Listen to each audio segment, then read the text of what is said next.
Good morning बच्चों, मैं Dharmendra sir आज क्लास 12 का चैप्टर सॉलिड पढ़ाएंगे।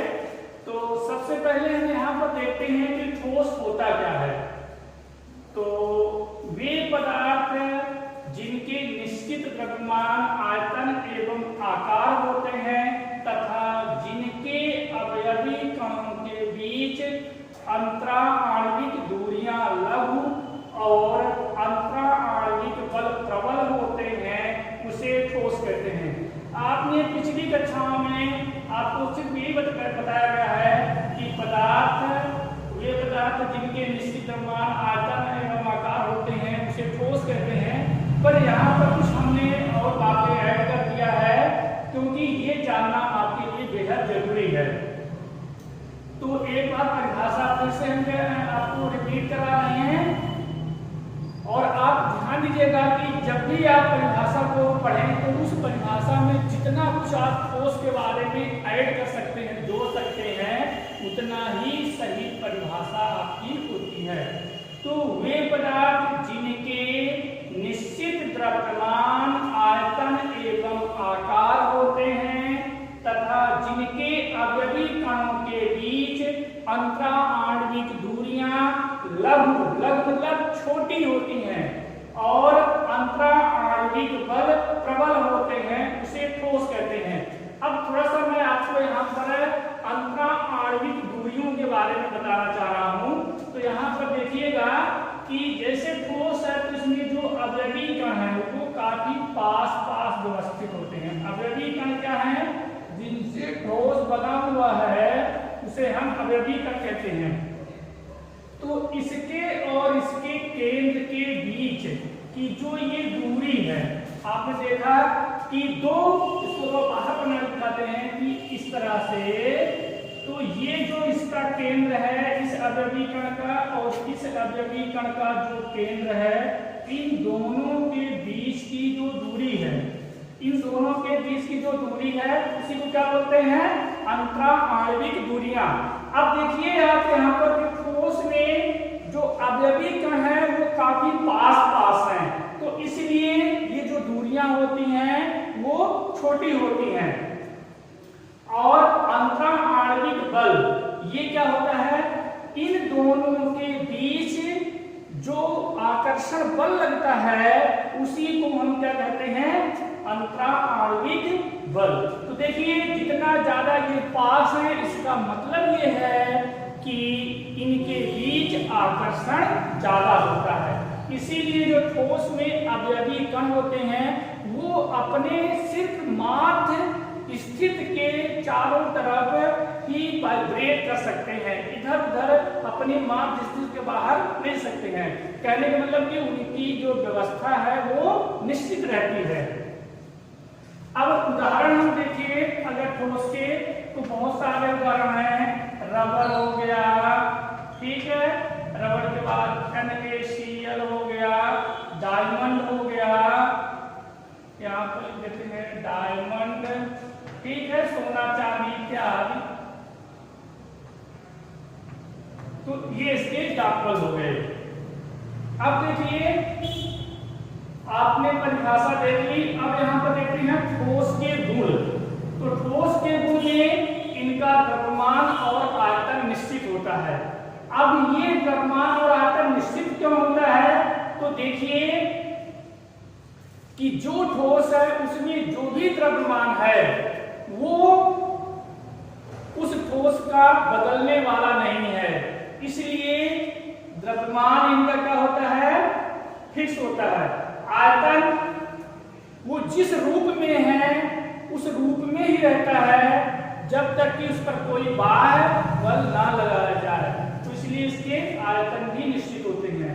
अंतरा आणविक दूरियां अलग होती हैं, ये भी आपने यहाँ से सीख लिया है। अंतरा आणविक बल जो है प्रबल होते हैं, तो अभी आपको बताया गया कि प्रबल क्यों होते हैं, क्योंकि इनके जो अवयवी कण है वो काफी पास होते हैं।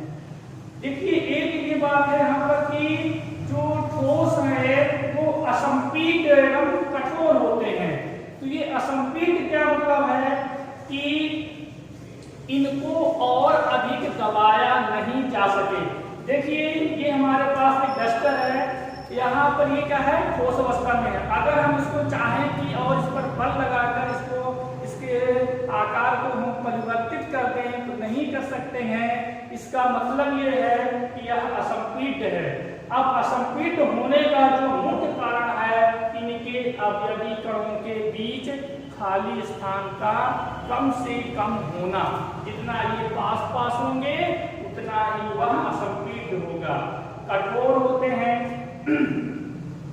अब जो ठोसों का वर्गीकरण है कि यानी ठोस कितने प्रकार के हो सकते हैं, ये यहाँ पर किस आधार पर इसका वर्गीकरण किया गया है, इसका आधार देखिए अवयवी कणों की व्यवस्था में, यानी कि जो अवयवी कण व्यवस्थित हैं उनकी व्यवस्था में उपस्थित क्रम की प्रकृति के आधार पर। ये बड़ा इंपॉर्टेंट है, यहाँ पर अंडरलाइन किया गया है कि क्रम की प्रकृति के आधार पर निम्नलिखित रूप में वर्गीकृत किया गया है। अब कौन कौन से हैं, तो पहला है क्रिस्टलीय ठोस, क्रिस्टलीय ठोस, और दूसरा क्या है, अक्रिस्टलीय ठोस।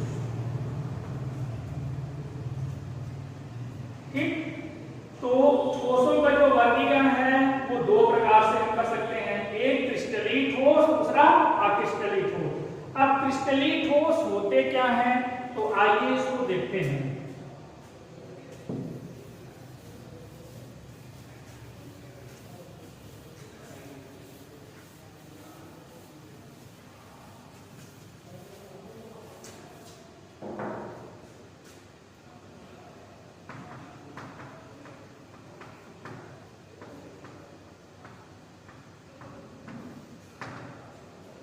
तो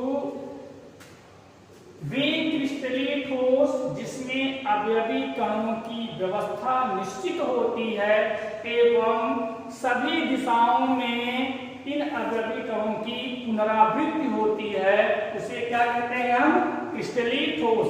अब परिभाषा में यहाँ पर मेंशन नहीं कर रहे हैं, नोट्स आपको दी गई है, आप कॉलेज से ले सकते हैं नोट्स, और आपको मैसेज भी दिया जा रहा है व्हाट्सएप के माध्यम से, वहां से भी ले सकते हैं। तो यहाँ पर हम क्रिस्टलीय ठोस के उदाहरण लिख रहे हैं। तो क्रिस्टलीय ठोस के यहाँ पर एग्जांपल्स में हम देख रहे हैं कि यहाँ पर क्रिस्टलीय ठोस में क्या क्या आता है, जैसे NaCl हो गया, आइस हो गई, ये भी क्रिस्टलीय ठोस में आता है, और डायमंड हो गया, डायमंड हो गया, सल्फर हो गया, चीनी हो गई, तमाम बहुत सारे एग्जाम्पल हैं जो क्रिस्टलीय ठोस के हैं।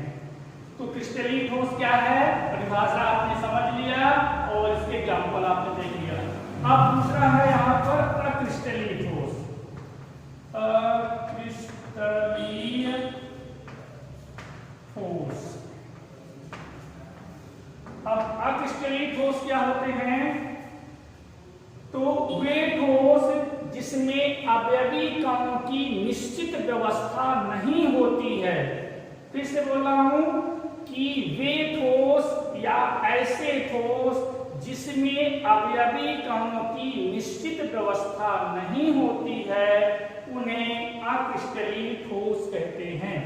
एग्जाम्पल देखते हैं इसके अक्रिस्टलीय ठोस के।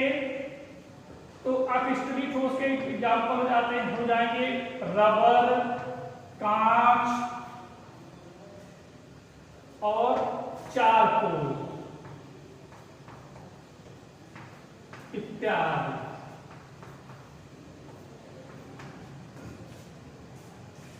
रबर, कांच, चारकोल इत्यादि, ये जो अक्रिस्टलीय ठोस है इसको कुछ अन्य नामों से भी जानते हैं। इसके अन्य नाम क्या हैं, इसको हम कहते हैं अतिशीतित, अतिशीतित, सुपरकूल्ड, अतिशीतित ठोस।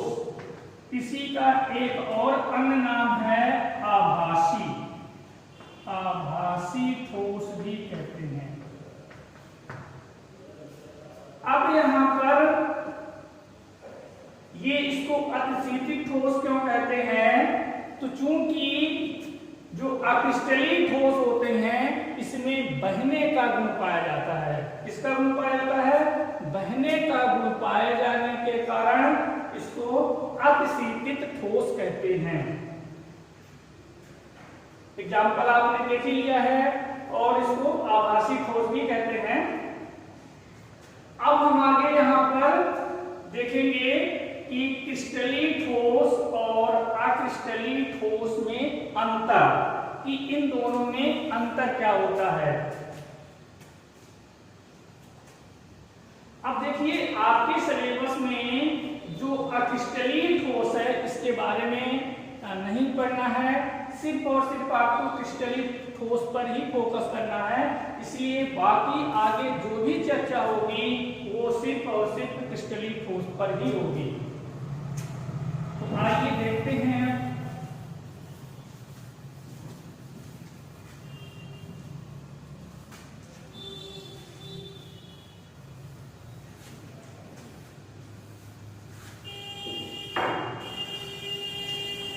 यहाँ पर क्रिस्टलीय और अक्रिस्टलीय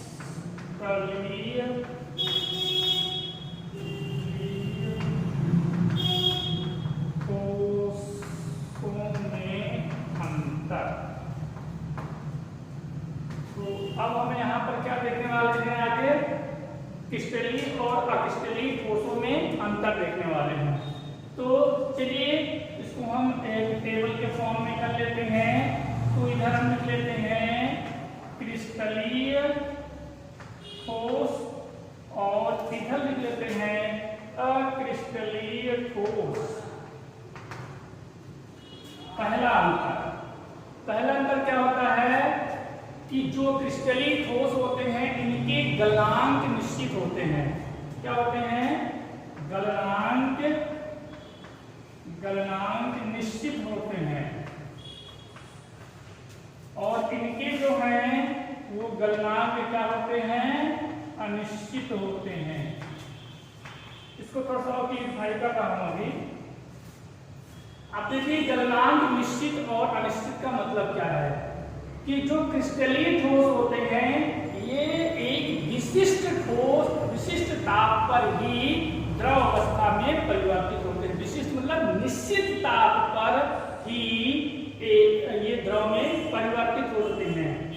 एग्जाम्पल के तौर पर जैसे आप देखिए कि आइस जो है वो 0 डिग्री सेल्सियस पर ही बर्फ से द्रव में परिवर्तित होता है।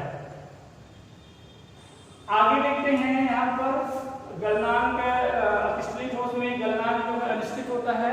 तो जैसे रबर वगैरह है तो आप देखिए इसकी एक परास होती है। ताप की क्या होती है? एक परास होती है। ऐसा नहीं है कि इसको आप एक निश्चित ताप पर ही ये द्रव में परिवर्तित होते हैं। पहले ये मुलायम होते हैं कुछ ताप पर, फिर धीरे धीरे ये द्रव में परिवर्तित होते हैं। तो इसीलिए इनके जो ताप है वो निश्चित नहीं होते हैं। दूसरा है यहाँ पर कि दूसरा जो पॉइंट है कि क्रिस्टलीय ठोस विषमदैशिक होते हैं। क्या होते हैं? जो क्रिस्टलीय ठोस होते हैं वो विषमदैशिक होते हैं और ये क्या होते हैं? समदैशिक।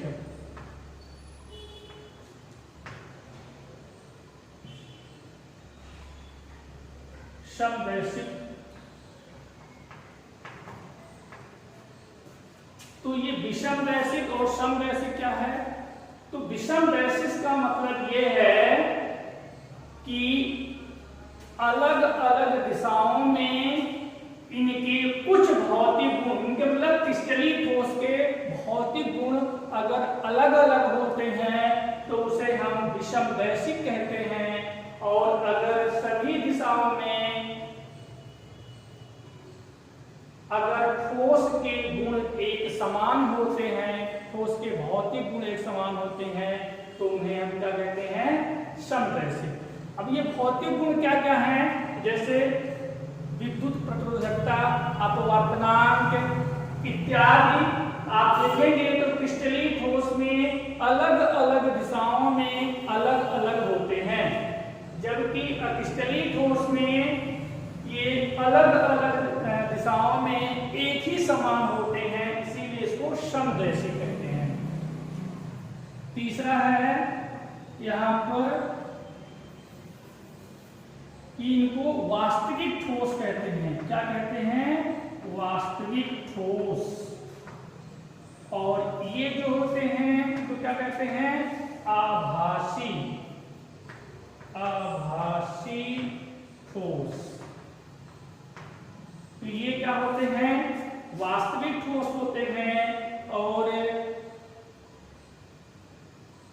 जो क्रिस्टलीय ठोस होते हैं वो वास्तविक ठोस होते हैं। तो ये कुछ अंतर हमने यहाँ पर आपको बताया कि क्रिस्टलीय ठोस और अक्रिस्टलीय ठोस में क्या अंतर होता है। तो वो हमने इसे टेबल के माध्यम से सीख लिया। अब आते हैं, अब आगे